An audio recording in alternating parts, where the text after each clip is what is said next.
आगे बढ़ते हुए आपको बताएं कि खबर शामिल करेंगे अलीपुर से, जहां कौमी खुशहाली सर्वे के तहत मुस्तहिक खानदानों के रजिस्ट्रेशन में भी करप्शन का इंकशाफ हुआ है। करप्ट एहलकारों ने कौमी खुशहाली सर्वे को अपनी कमाई का जरिया बना लिया। रिश्वत के एवज बड़े पैमाने पर गैर मुस्तहिक अफराद खुशहाली सर्वे में शामिल हैं। बगैर रिश्वत के हकदार महरूम हो गए। सर्वे टीमों के मेंबरान फी खानदान की रजिस्ट्रेशन के लिए सादा लो अफराद से 500 से 1000 रुपए बटोरने लगे। सर्वे मेंबरान की जानिब से खानदान के रजिस्ट्रेशन के लिए गरीब खानदान से पैसे मांगने की फुटेज रोही ने हासिल कर ली है। फुटेज में सर्वे मेंबर कौमी खुशहाली प्रोग्राम में रजिस्ट्रेशन के लिए 500 की डिमांड कर रहा है।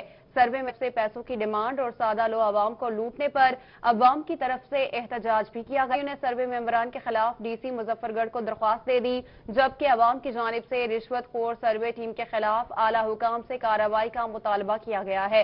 आपको अपडेट कर रहे हैं अलीपुर से, जहां पर कौमी खुशहाली सर्वे के तहत मुस्तहिक खानदानों की रजिस्ट्रेशन में भी करप्शन का इंकशाफ हुआ है।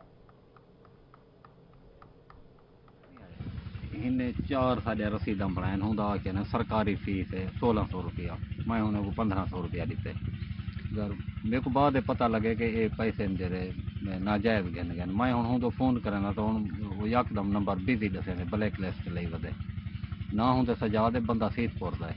हमारी बस्ती में सर्वे वाले आए थे, उन्होंने कहा 500 रुपये कर देंगे, अगर कोई किसी ने नहीं दिया तो उसका नाम हम शामिल नहीं करेंगे। फार्म वाले परसेंट सरकारी फीस है 500 रुपये, असं 500 रुपये दिते।